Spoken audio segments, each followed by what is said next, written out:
उहाँ राम लक्ष्मण ही निहारी, बोले बचन मनुज अनुसारी।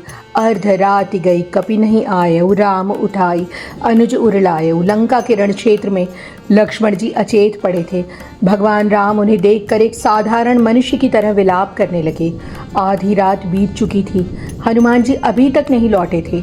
चिंता और व्याकुलता में श्री राम ने अपने छोटे भाई लक्ष्मण को उठाकर हृदय से लगा लिया। उनकी आंखों से लगातार आंसू बह रहे थे। जथा पंख बिनु खग अति दीना, मनि बिनु फनि करिबर करहीना। असमम जीवन बंधु बिनु तोही, जो जड़ देव जियावे मोही।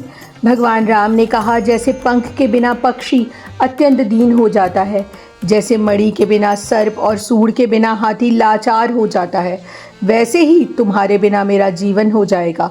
यदि विधाता ने मुझे जीवित रखा भी तो तुम्हारे बिना मेरा कोई अस्तित्व ही नहीं होगा।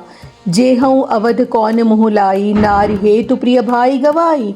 बरु अपजस सहतेउ जग माही, नारी हानि विशेष क्षति नाही। भगवान राम सोचने लगे, अब मैं कौन सा मुँह लेकर अयोध्या वापस जाऊंगा। लोग कहेंगे अपनी पत्नी के लिए राम ने अपने प्रिय भाई को खो दिया।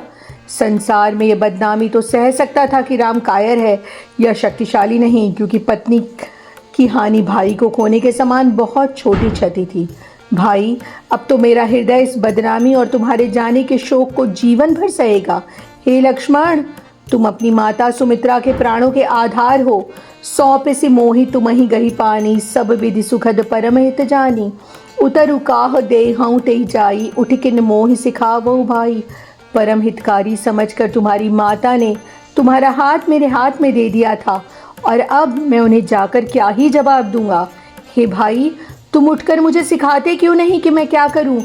बहुविधि सोचत सोच विमोचन, श्रवण सलिल राजीव जतल लोचन।